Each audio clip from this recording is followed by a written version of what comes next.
ವಾದಿಧ್ವಾಂತರ್ವಯೇ ವೈಷ್ಣವೇಂದೀವರೇಂದವೇ ಶ್ರೀರಾಘವೇಂದ್ರ ಗುರವೇ ನಮೋತ್ಯಂತ ದಯಾಲವೇ.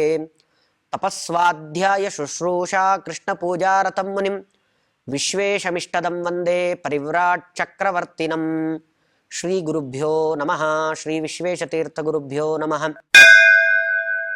ವೇದವ್ಯಾಸ ದೇವರನ್ನ ಮಧ್ವಾಚಾರ್ಯರು ನೋಡ್ತಾ ಅವರನ್ನ ಯಾವ ರೀತಿಯಾಗಿ ಕಂಡ್ರು ಅನ್ನುವ ಬಗೆಯನ್ನು ನಾರಾಯಣ ಪಂಡಿತಾಚಾರ್ಯರು ವಿವರಿಸ್ತಾ ಇದ್ದಾರೆ. ಅವರು ಹೇಳ್ತಾ, ಲಕ್ಷ್ಮೀದೇವಿಯಿಂದ ಆರಂಭಗೊಂಡು ಎಲ್ಲರೂ ಕೂಡ ಭಗವಂತನ ಪಾದಧೂಳಿಯನ್ನು ತಮ್ಮ ತಲೆಯ ಮೇಲೆ ಧರಿಸಿ ನಾವೆಲ್ಲ ಪುನೀತರಾಗಿದ್ದೇವೆ ಅನ್ನುವ ಭಾವನೆಯನ್ನು, ಬಹಳ ಎತ್ತರದ ಸ್ಥಾನವನ್ನು ತಲುಪಲಿಕ್ಕೂ ಕೂಡ ಅದು ಬಹಳ ಉಪಕಾರಿಯಾಗಿರ್ತಕ್ಕಂಥದ್ದು. ಬಹಳ ದುರ್ಲಭನು, ಎಲ್ರಿಗೂ ಅಂದ್ಕೊಂಡವರಿಗೆಲ್ಲ ಭಗವಂತನ ಪಾದದ ರಜಸ್ಸು ಕೂಡ ಸಿಗೋದಿಲ್ಲ. ಬಹಳ ಪ್ರಯತ್ನದಿಂದ ಭಕ್ತಿ ಶ್ರದ್ಧೆಯಿಂದಾಗಿ ಭಗವಂತನನ್ನು ಒಲಿಸಿಕೊಂಡ್ರೆ ಸಿಗುವಂಥದ್ದು. ಅದು ಬಿಟ್ಟರೆ ಯಾವುದೇ ಐಶ್ವರ್ಯಗಳಿದ್ರೂ ಕೂಡ ಅದು ಸಿಗುವಂಥದ್ದಲ್ಲ ಅನ್ನೋದನ್ನು ಬಹಳ ಸ್ಪಷ್ಟಪಡಿಸ್ತಾರೆ. ಮತ್ತು ಲಕ್ಷ್ಮೀದೇವಿ ಮೊದಲಾದವರೇ ಅದನ್ನು ಧರಿಸ್ತಾರೆ ಅಂತ ಆದಮೇಲೆ ಎಷ್ಟು ಎತ್ತರದ ಸ್ಥಾನದಲ್ಲಿ ಭಗವಂತ ಇದ್ದಾನೆ, ಸರ್ವೋತ್ತಮ ಅನ್ನೋದಕ್ಕೆ ಇದಕ್ಕಿಂತಲೂ ಮತ್ತು ಬೇರೆ ಯಾವ ಕಾರಣಗಳನ್ನು ಹೇಳುವ ಅವಶ್ಯಕತೆ ಇಲ್ಲ ಅನ್ನೋದನ್ನು ಕೂಡ ಸ್ಪಷ್ಟವಾಗಿ ಹೇಳ್ತಾ, ಮುಂದೆ ಭಗವಂತನನ್ನು ನಾವು ದರ್ಶನ ಮಾಡಬೇಕಾದ್ರೆ ಪಾದದಿಂದ ಪ್ರಾರಂಭಿಸಬೇಕು ಅಂತ ಹೇಳಿದರು. ಅದೇ ದೃಷ್ಟಿಯನ್ನು ಇಟ್ಕೊಂಡು ಮೊದಲಿಗೆ ಮಧ್ವಾಚಾರ್ಯರು ವೇದವ್ಯಾಸ ದೇವರ ಪಾದಗಳನ್ನು ನೋಡಿದರಂತೆ. ವೇದವ್ಯಾಸ ದೇವರ ಪಾದಗಳು ಅದು ಹೇಗಿದೆ ಅದನ್ನು ಹೇಳ್ತಾರೆ. ಪ್ರಣಮಾಮಿ ಪದದ್ವಯಂ ವಿಭೋ ಧ್ವಜ ವಜ್ರಾಂಕುಶ ಪದ್ಮ ಚಿನ್ನವತ್ ನಿಜಮಾನಸರಾಗ ಪೀಡನಾದರುಣೀಭೂತಮಿವಾರುಣಂ ಸ್ವಯಂ. ವೇದವ್ಯಾಸ ದೇವರ ಎರಡೂ ಪಾದಗಳು ಬಹಳ ಕೆಂಪಾದ ಪಾದಗಳು, ಸ್ವಾಭಾವಿಕವಾಗಿ ಕೆಂಪು, ಮತ್ತೆ ಯಾವುದೋ ರಸವನ್ನೆಲ್ಲ ಲೇಪನ ಮಾಡಿ ಕೆಂಪಲ್ಲ, ಸ್ವಾಭಾವಿಕವಾಗಿಯೇನೇ ಭಗವಂತನ ಆ ಎರಡೂ ಪಾದಗಳು ಕೂಡ ಬಹಳ ಕೆಂಪಾಗಿದೆ. ಅಷ್ಟೇ ಅಲ್ಲ, ಅಲ್ಲಿ ಮತ್ತಾರಲ್ಲೂ ಇರಲಿಕ್ಕೆ ಸಾಧ್ಯ ಇಲ್ಲದೇ ಇರತಕ್ಕಂತಹ ಒಂದು ಅದ್ಭುತವಾದ ಚಿಹ್ನೆಗಳು ಅದು ಭಗವಂತನ ಪಾದದಲ್ಲಿದೆ ಅನ್ನೋದನ್ನು ಹೇಳ್ತಾರೆ ಅವರು. ಧ್ವಜ ವಜ್ರಾಂಕುಶ ಪದ್ಮ ಚಿನ್ನವತ್. ಭಗವಂತನ ಪಾದದಲ್ಲಿ ಧ್ವಜ, ವಜ್ರ, ಅಂಕುಶ, ಈ ಪದ್ಮ, ಇಷ್ಟು ಚಿಹ್ನೆಗಳು ಕೂಡ ಭಗವಂತನ ಪಾದದಲ್ಲಿದೆ. ಇದು ಅದನ್ನು ಉಪಾಸನೆ ಮಾಡಬೇಕು ಅಂತ. ಯಾಕೆ ಭಗವಂತನ ಪಾದಗಳನ್ನು ಉಪಾಸನೆ ಮಾಡಿದರೆ ಲಾಭ ಏನು? ಭಗವಂತನ ಪಾದವನ್ನು ಉಪಾಸನೆ ಮಾಡ್ತಾ ಆ ಪಾದದಲ್ಲಿ ಇರತಕ್ಕಂತಹ ಈ ಧ್ವಜವಜ್ರಾಂಕುಶಗಳನ್ನು ಚಿಂತನೆ ಮಾಡಿದರೆ ಅದರಿಂದ ಇನ್ನೂ ಬಹಳ ವಿಶೇಷವಾಗಿರತಕ್ಕಂತಹ ಲಾಭ ನಮಗಿದೆ ಅನ್ನೋದನ್ನು ತೋರಿಸಿಕೊಡ್ತಾರೆ. ಏನಂದರೆ, ಧ್ವಜವನ್ನು ನಾವು ಭಗವಂತನ ಪಾದದಲ್ಲಿ ಚಿಂತನೆ ಮಾಡಿದರೆ, ಧ್ವಜ ಅನ್ನುವ ಒಂದು ಚಿಹ್ನೆ, ಇದು ಯಾರಲ್ಲೂ ಕೂಡ ಕಾಣಲಿಕ್ಕೆ ಸಾಧ್ಯ ಇಲ್ಲ. ಇದು ಭಗವಂತನ ಪಾದದಲ್ಲಿ ಮಾತ್ರ ಇರುವಂತಹ ಚಿಹ್ನೆ. ಆ ಕೆಂಪಾದ ಪಾದದಲ್ಲಿ ಧ್ವಜದ ಚಿಹ್ನೆಯನ್ನು ಚಿಂತನೆ ಮಾಡಿದರೆ ಮತ್ತೇನು ಇದಕ್ಕೆ ಏನು ಖರ್ಚಾಗುವಂಥದ್ದು ಅಂತಿಲ್ಲ. ಒಳ್ಳೆ ಶುಭ್ರವಾದ ಮನಸ್ಸಿನಿಂದ ಏಕಾಂತದಲ್ಲಿ ಕುಳಿತುಕೊಂಡು ಕಣ್ಮುಚ್ಚಿ ಭಗವಂತನ ಪಾದಗಳು ಬಹಳ ಕೆಂಪಾಗಿವೆ, ಅದರಲ್ಲಿ ಧ್ವಜದ ಚಿಹ್ನೆ ಇದೆ. ನಾವೆಲ್ಲ ಧ್ವಜವನ್ನು ನೋಡಿರ್ತೇವೆ, ಆ ಧ್ವಜದ ಚಿಹ್ನೆ ಭಗವಂತನ ಪಾದದಲ್ಲಿದೆ ಅಂತ ನಾವು ಎಲ್ಲಿಯ ತನಕ ಚಿಂತನೆ ಮಾಡ್ತೀವೋ ಅಲ್ಲಿಯ ತನಕವೂ ನಮಗೆ ಬಹಳ ಎತ್ತರದ ಸ್ಥಾನ ಅನ್ನುವಂಥದ್ದಿದೆ ಅಂತ ಹೇಳ್ತಾರೆ. ಏನದು? ಯಾಕೆಂದರೆ ಧ್ವಜ ಅದು ಯಾವಾಗಲೂ ಮೇಲೆ ಹಾರಾಡುತ್ತೆ, ಕೆಳಗಡೆ ಇರುವಂಥದ್ದಲ್ಲ. ಧ್ವಜ ಬಹಳ ಮೇಲೆ ಎತ್ತರದಲ್ಲಿ ಹಾರುವಂಥದ್ದು ಧ್ವಜ. ಹಾಗಾಗಿ ನಿರಂತರವಾಗಿ ಧ್ವಜದ ಚಿಂತನೆಯನ್ನು ಮಾಡಿದರೆ ನಾವು ನಮ್ಮ ಜೀವನದಲ್ಲಿ ಬಹಳ ಎತ್ತರದ ಸ್ಥಾನಕ್ಕೆ ಹೋಗ್ತೇವೆ. ಎಷ್ಟು ಸುಲಭವಾಗಿ ಕೆಲವರೆಲ್ಲ ಹೇಳ್ತಾರೆ, ಸಕ್ಸಸ್ ಆಗಲಿಕ್ಕೋಸ್ಕರ, ಬಹಳ ಎತ್ತರ ಸ್ಥಾನಕ್ಕೆ ಹೋಗ್ಲಿಕ್ಕೋಸ್ಕರ ಇಷ್ಟೆಲ್ಲ ಜೀವನದಲ್ಲಿ ರೂಢಿಸ್ಕೊಳ್ಬೇಕಾಗತ್ತೆ, ಇಷ್ಟು ನಿಮಗೆ ಪ್ರಿನ್ಸಿಪಲ್ಗಳು ಇಷ್ಟೆಲ್ಲ ಇರಬೇಕಾಗತ್ತೆ, ಹೀಗೆಲ್ಲ ಬೇಕಾದಷ್ಟು ಅದರ ಸಂಬಂಧಿಯಾದ ಪುಸ್ತಕಗಳು ಎಲ್ಲ ಇದೆ. ಅಧ್ಯಾತ್ಮದಲ್ಲಿ ನಾವು ನಮ್ಮ ಜೀವನದಲ್ಲಿ ಮೇಲೆ ಹೋಗಬೇಕು ಅನ್ನುವ ಆಸೆ ಇದ್ದರೆ ಏನು ಮಾಡೋದು ಬೇಡ, ಕಣ್ಣು ಮುಚ್ಚಿ ಭಗವಂತನ ಪಾದವನ್ನ ಧ್ಯಾನ ಮಾಡ್ತಾ ಆ ಪಾದದಲ್ಲಿ ಧ್ವಜದ ಚಿಹ್ನೆ ಇದೆ ಅಂತ ಇಷ್ಟು ಚಿಂತನೆ ಮಾಡಿದರೆ ಸಾಕು, ನಮ್ಮನ್ನ ಭಗವಂತ ಎತ್ತರದ ಸ್ಥಾನದಲ್ಲೇ ಯಾವಾಗಲೂ ಇಟ್ಟಿರ್ತಾನೆ. ಯಾಕೆಂದ್ರೆ ಧ್ವಜ ಅನ್ನೋದು ಅದು ಯಾವಾಗಲೂ ಎತ್ತರದ ಸ್ಥಾನದಲ್ಲೇ ಇರುವಂಥದ್ದಾದ್ರಿಂದ ನಮ್ಮನ್ನು ಭಗವಂತ ಎತ್ತರದ ಸ್ಥಾನದಲ್ಲಿ ಇಟ್ಟಿರ್ತಾನೆ. ಇನ್ನು ಅಂಕುಶ ಚಿಹ್ನೆ ಇದೆ ಭಗವಂತನ ಪಾದದಲ್ಲಿ. ಅಂಕುಶ ಚಿಹ್ನೆ ಅದು ಏನನ್ನ ಸೂಚನೆ ಮಾಡ್ತಾ ಇದೆ ಅಂದ್ರೆ, ನಾವು ನಮ್ಮ ಜೀವನದಲ್ಲಿ ಏನನ್ನೋ ಕೆಟ್ಟ ಕೆಟ್ಟ ಈ ಒಂದೊಂದು ವರ್ಷದಲ್ಲಿ ಒಂದೊಂದು ಹಬ್ಬಗಳು ಬರುತ್ತೆ. ಪ್ರತಿ ವರ್ಷ ಯುಗಾದಿ ಹಬ್ಬ ಬರುತ್ತೆ ಅಂತ ಇಟ್ಕೊಂಡ್ರೆ ಪ್ರತಿ ವರ್ಷದ ಯುಗಾದಿ ಹಬ್ಬದಲ್ಲಿ ನಮಗೆ ನಾವೇ ಅಂಕುಶದಂತೆ, ಆನೆ ಅಷ್ಟು ದೊಡ್ಡ ಶರೀರ ಇದ್ರೂ ಅದನ್ನು ಪಳಗಿಸ್ಲಿಕ್ಕೆ ಚಿಕ್ಕ ಒಂದು ಅಂಕುಶ ಸಾಕು.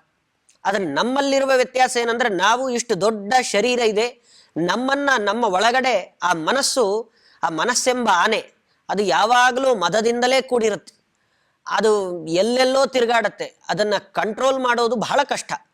ಬಹಳ ಚಿಕ್ಕದಾಗಿ ಆ ಮನಸ್ಸನ್ನು ನಮ್ಮಿಂದ ಏನು ಮಾಡಿದರೂ ಹತೋಟಿಯಲ್ಲಿ ಇಟ್ಕೊಡ್ಲಿಕ್ಕೆ ಸಾಧ್ಯವೇ ಇಲ್ಲ. ಏನನ್ನೋ ಬಯಸತ್ತೆ, ಎಲ್ಲೋ ಕೂತಿರುತ್ತೆ, ಮತ್ತೆಲ್ಲೋ ಆಲೋಚನೆ ಮಾಡ್ತಾ ಇರುತ್ತೆ. ಅದಕ್ಕೆ ಎಲ್ಲ ಕಡೆಯಲ್ಲೂ ಮನಸ್ಸನ್ನು ಆನೆಗೆ ಮದವೇರಿದ ಆನೆ ಅದು. ಹಾಗಾಗಿ ಅದನ್ನು ಪಳಗಿಸಬೇಕಾದ್ರೆ ಈ ಅಂಕುಶವನ್ನು ಚಿಂತನೆ ಮಾಡಬೇಕು. ಭಗವಂತನ ಪಾದದಲ್ಲಿ ಧ್ವಜ ಚಿಹ್ನೆ ಇದೆ, ಮತ್ತೆ ಅಂಕುಶ ಚಿಹ್ನೆ ಇದೆ ಅಂತ ಅಂಕುಶದ ಚಿಂತನೆಯನ್ನ ಮಾಡ್ತಾ ಇದ್ರೆ ನಮ್ಮ ಮನಸ್ಸು ನಮ್ಮ ಹತೋಟಿಗೆ ಬರುತ್ತೆ. ನಾವು ಏನು ಬೇಕೋ ಅದನ್ನು ಚಿಂತನೆ ಮಾಡುವ ಸಾಮರ್ಥ್ಯ ಅದು ನಮಗೆ ಬರುತ್ತೆ. ಇದು ಆ ಭಗವಂತನ ಅನುಗ್ರಹದಿಂದ, ಅವನ ಪಾದದಲ್ಲಿರುವ ಅಂಕುಶ ಚಿಹ್ನೆಯನ್ನ ನಿರಂತರವಾಗಿ ಚಿಂತಿಸಿದರೆ ನಮ್ಮ ಮನಸ್ಸು ನಮ್ಮ ಹತೋಟಿಗೆ ಸಿಗತ್ತೆ.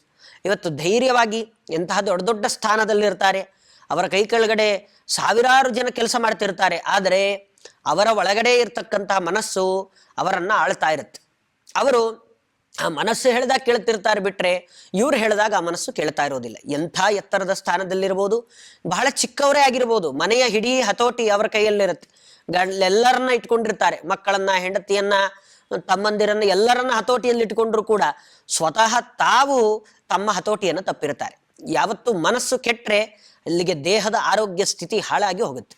ಎಂಥ ದೊಡ್ಡ ದೊಡ್ಡ ವೈದ್ಯರ ಬಳಿಯಲ್ಲಿ ಹೋದ್ರೂ ಕೂಡ ನಮಗೆ ಫಲಕಾರಿಯಾಗಬೇಕಾದ್ರೆ, ಚಿಕಿತ್ಸೆ ಕೊಡ್ಲಿಕ್ಕೆ ಎಷ್ಟೋ ಜನ ವೈದ್ಯರಿರ್ಬೋದು, ಎಲ್ಲ ವೈದ್ಯರ ಒಂದೇ ಮಾತೇನಂದ್ರೆ ಚಿಕಿತ್ಸೆ ಫಲಕಾರಿಯಾಗಬೇಕಾದ್ರೆ ನಾವೇ ಸ್ಪಂದಿಸಬೇಕು. ನಾವು ನಮ್ಮ ಮನಸ್ಸಿಗೆ ನನಗೆ ವಾಸಿ ಆಗತ್ತೆ, ನನಗೆ ಯಾವುದೇ ರೋಗ ಇಲ್ಲ ಅಂತ ಅಂದ್ಕೊಂಡಿದ್ರೆ ರೋಗ ಇದ್ರೂ ಕೂಡ ಅದರಿಂದ ಯಾವುದೇ ಬಾಧೆಗೆ ಅವನು ಒಳಗಾಗೋದಿಲ್ಲ. ಅದೇ ರೋಗ ಇಲ್ಲದೇ ಇದ್ರೂ ಕೂಡ ಸುಮ್ಮನೆ ಮಲಗಿದ್ದಾಗ ನಿನಗೆ ಹಾವು ಕಚ್ಚಿದೆ ಅಂತ ಹೇಳಿದ್ರೆ ಸಾಕು, ಹಾವು ಕಚ್ಚೇ ಇರೋದಿಲ್ಲ. ಆ ಭಯಕ್ಕೇನೆ ಎಷ್ಟೋ ಜನ ಪ್ರಾಣವನ್ನು ಕಳ್ಕೊಳ್ತಾರೆ. ಹೀಗೆಲ್ಲ ನಾವು ನೋಡಿರ್ತೀವಿ. ಇಷ್ಟೆಲ್ಲ ಕಷ್ಟಗಳು, ಅದರಲ್ಲೂ ಈಗಿನ ಪರಿಸ್ಥಿತಿಯಲ್ಲಿ, ಈಗಿನ ಕಾಲದಲ್ಲಿ ಪ್ರಸ್ತುತ ಪ್ರತಿಯೊಬ್ಬ ಮನುಷ್ಯನಿಗೂ ಕೂಡ ತಾನು ಅನುಭವಿಸ್ತಾ ಇರತಕ್ಕಂಥ ಕಷ್ಟ ಅಂದರೆ ಮಾನಸಿಕ ಹಿಂಸೆ. ಎಲ್ಲರಿಗೂ ಸ್ಟ್ರೆಸ್ ಅಂತ ಹೇಳಿಕೊಂಡು ದಿನಕ್ಕೆ 15 ಗಂಟೆಗಳ ಕಾಲ ಎಲ್ಲ ಕೆಲಸ ಮಾಡಿ ದುಡ್ಡಿನ ಹಿಂದೆ ನಾವು ಓಡ್ತಾ, ಅದು ನಮಗೆ ಸಿಗೋದೇ ಇಲ್ಲ. ಎಲ್ಲಿ ತನಕ ನಾವು ಒಂದು ವಸ್ತುವನ್ನು ಆಸೆ ಪಟ್ಟು ಅದರಿಂದ ಓಡಿ ಹೋಗ್ತೀವೋ ಅದು ದೂರವೇ ಓಡ್ತಾ ಇರುತ್ತೆ.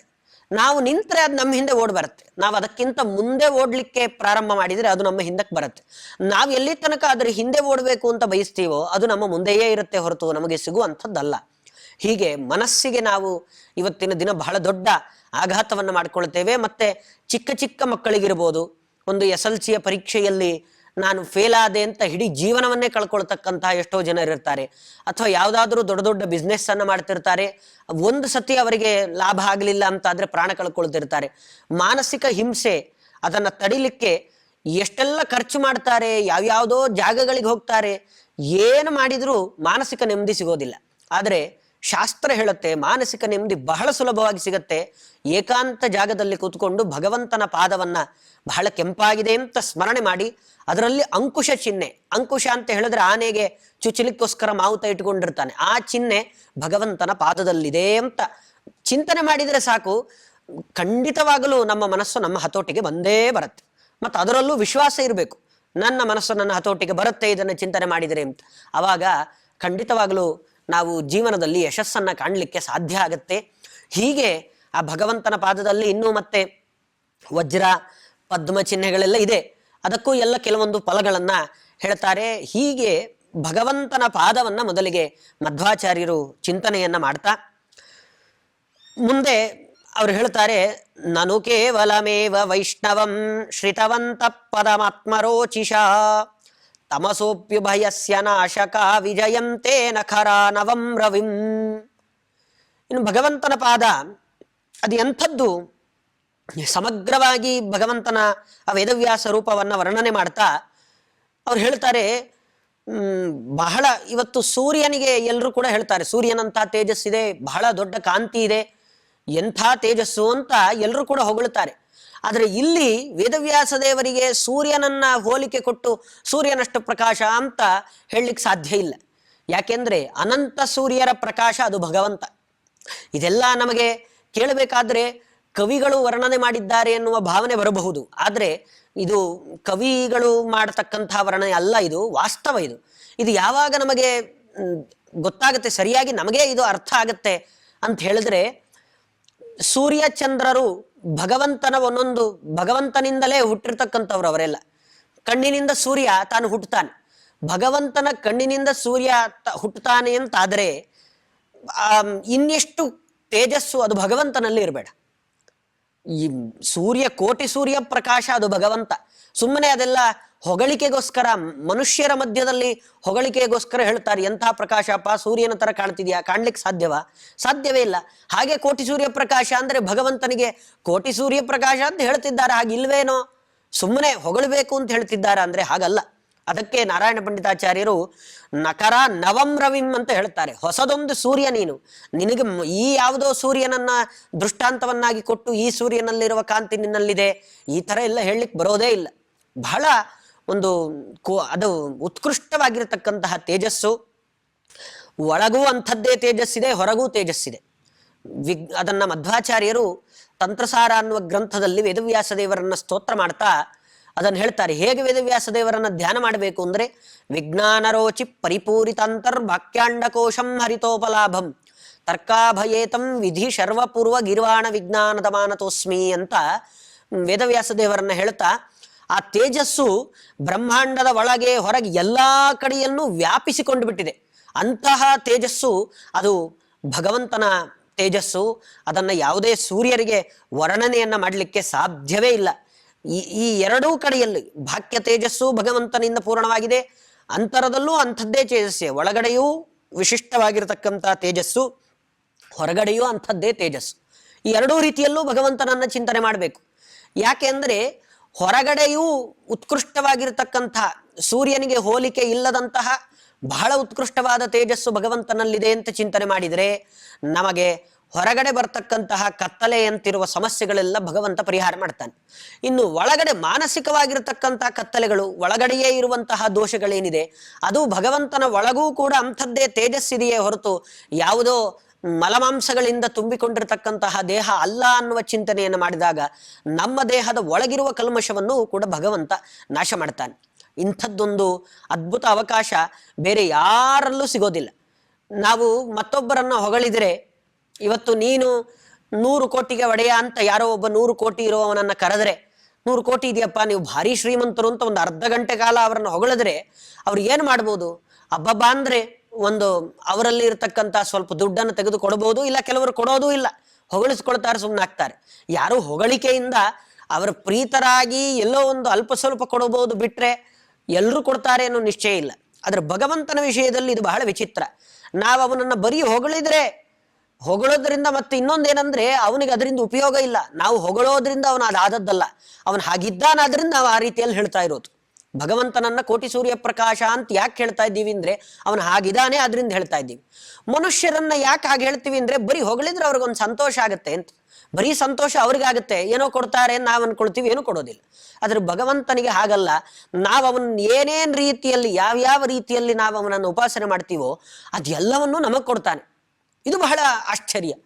ಆ ಮೋಕ್ಷಕ್ಕೆ ಹೋದ್ರೆ ಅದರಲ್ಲೇ 4 ವಿಧ ಅಂತ ಹೇಳ್ತಾರೆ.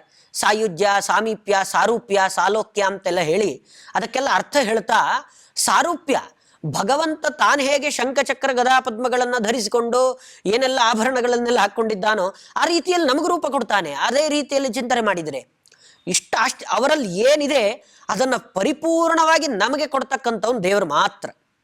ನೀವು ಅವನನ್ನ ನಿಮ್ಮ ಬೇಕಾದಷ್ಟು ಲಕ್ಷ್ಮೀಪತಿ ಅಪ್ಪ, ನೀನು ಬೇಕಾದಷ್ಟು ದುಡ್ಡು ನಿನ್ನ ಹತ್ರ ಇದೆ ಅಂದ್ರೆ ನಿನಗೆ ಕಮ್ಮಿ ಮಾಡಲಿ, ನಿನಗೂ ಅಷ್ಟೇ ಕೊಡ್ತೀನಿ ಅಂತಾನೆ ಭಗವಂತ. ಅಷ್ಟೇ ಸಂಪತ್ತನ್ನು ನಿನಗೆ ಕೊಡ್ತೀನಿ, ನಿನಗೆ ಯಾವತ್ತೂ ಜೀವನದಲ್ಲಿ ತೊಂದರೆ ಬರಬಾರದು. ಇದು ಕೇವಲ ಉಪಾಸನೆಗೆ, ಭಗವಂತನ ನಿಷ್ಕಲ್ಮಶವಾದ ಉಪಾಸನೆಗೆ ಭಗವಂತ ಕೊಡ್ತಕ್ಕಂತಹ ಫಲ. ಹಾಗಾಗಿ ಅದನ್ನ ನಾರಾಯಣ ಪಂಡಿತಾಚಾರ್ಯರು ಭಗವಂತನ ಪಾದವನ್ನ ಈ ರೀತಿಯಲ್ಲಿ ಪ್ರತಿನಿತ್ಯದಲ್ಲಿ ಧ್ವಜವಜ್ರಾಂಕುಶ ಪದ್ಮ ಚಿಹ್ನೆಗಳಿಂದ ತುಂಬಿದೆ ಅಂತ ಚಿಂತನೆ ಮಾಡಿದರೆ ಸಾಕು, ಭಗವಂತ ನಮಗೆ ಬರ್ತಕ್ಕಂಥ ಕಷ್ಟಗಳನ್ನು ಎಲ್ಲವನ್ನ ಪರಿಹಾರ ಮಾಡಿಯೇ ಮಾಡ್ತಾನೆ ಅನ್ನೋದ್ರಲ್ಲಿ ಯಾವ ಸಂಶಯ ಬೇಡ. ಈ ರೀತಿಯಲ್ಲಿ ಮಧ್ವಾಚಾರ್ಯರು ವೇದವ್ಯಾಸ ದೇವರನ್ನ ಕಂಡ್ರು ಅಂತ ಹೇಳಿ ಮುಂದೆ ಆ ಭಗವಂತನ ಪಾದದಿಂದ ಸ್ವಲ್ಪ ಹಾಗೆ ಮೇಲ್ಮೇಲೆ ಎಲ್ಲ ಅಂಗಾಂಗಗಳನ್ನ ವರ್ಣನೆ ಮಾಡ್ತಾ ಹೋಗ್ತಾರೆ. ಅದನ್ನ ನಾಳೆಯ ದಿನ ನೋಡೋಣ ಅಂತ ಹೇಳ್ತಾ ನನ್ನ ಮಾತನ್ನು ಮುಗಿಸ್ತೇನೆ. ಕೃಷ್ಣಾರ್ಪಣಮಸ್ತು.